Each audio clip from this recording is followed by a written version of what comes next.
tidak sesuai dengan ekspektasi. Tan Cheng Ho langsung dipecat oleh FAM hari ini. Pertanyaan ini menjadi semakin menarik karena posisi Tan Cheng Ho sejak awal memang tidak sepenuhnya permanen. Ia kembali dipercaya menangani tim nasional dalam kapasitas interim, membawa pengalaman yang cukup panjang bersama sepak bola Malaysia. Namun, di level tim nasional, pengalaman saja tidak selalu cukup. Pada akhirnya, ukuran paling sederhana yang akan digunakan publik adalah hasil di lapangan.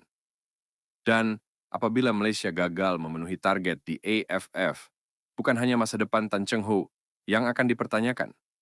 Program pemain naturalisasi yang selama beberapa tahun menjadi bagian penting dari proyek Harimau Malaya juga berpotensi kembali dievaluasi.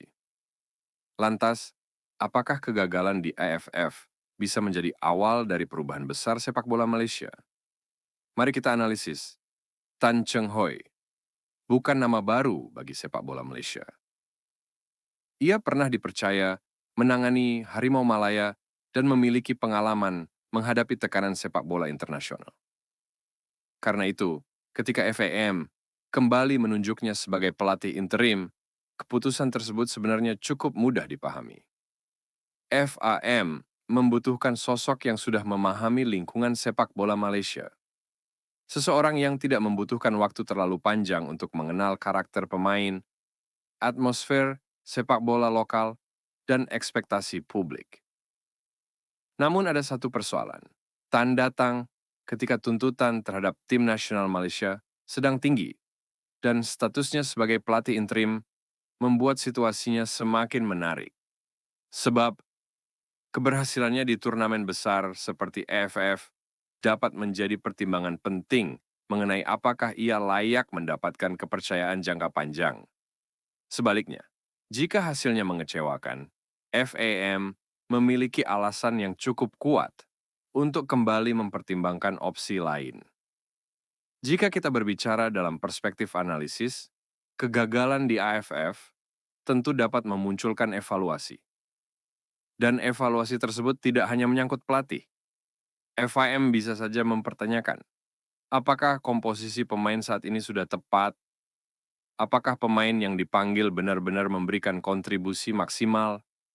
Apakah program naturalisasi masih menjadi solusi yang efektif? Dan yang paling penting, apakah strategi yang selama ini diterapkan sudah membawa Malaysia menuju target yang mereka inginkan? Dalam sepak bola modern, tekanan supporter tidak bisa begitu saja diabaikan. Supporter adalah bagian penting dari ekosistem sepak bola. Ketika tim menang, mereka menjadi sumber energi.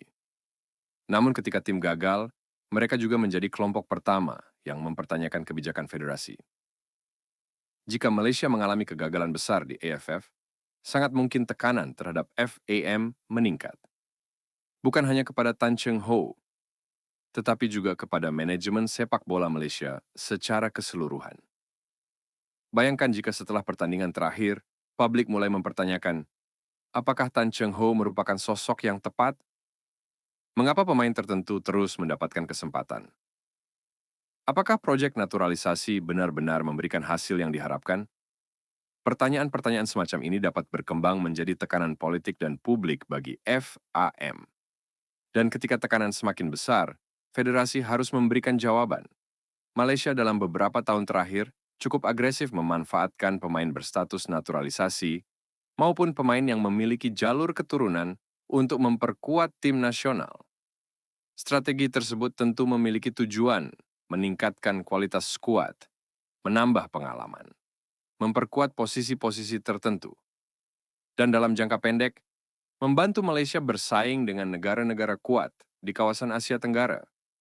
Tetapi program seperti ini pada akhirnya tetap harus dinilai berdasarkan hasil. Jika pemain naturalisasi mampu memberikan kontribusi signifikan dan Malaysia meraih prestasi, program tersebut akan semakin mudah dipertahankan. Namun, apabila investasi besar terhadap proyek tersebut tidak menghasilkan peningkatan prestasi yang signifikan, kritik akan semakin sulit dihindari. Jika Malaysia gagal memenuhi ekspektasi di AFF, tekanan untuk melakukan perubahan sangat mungkin muncul. Dan saat itulah FAM akan menghadapi salah satu keputusan penting. Apakah mereka percaya kepada Tan Cheng Ho? Apakah mereka tetap mempertahankan proyek naturalisasi? Atau justru memulai fase baru dengan pelatih baru, pemain baru, dan pendekatan yang berbeda? Karena bagi supporter Malaysia, persoalannya bukan sekadar siapa yang duduk di bangku pelatih. Mereka ingin melihat Harimau Malaya berkembang. Mereka ingin melihat tim nasional yang memiliki identitas. Dan tentu saja, mereka ingin melihat Malaysia kembali menjadi kekuatan yang disegani di Asia Tenggara. Jadi sekarang saya ingin tahu pendapat kalian. Apakah FAM harus mempertahankan mereka, melakukan seleksi lebih ketat, atau mulai memberikan kesempatan lebih besar kepada pemain lokal? Tulis pendapat kalian di kolom komentar.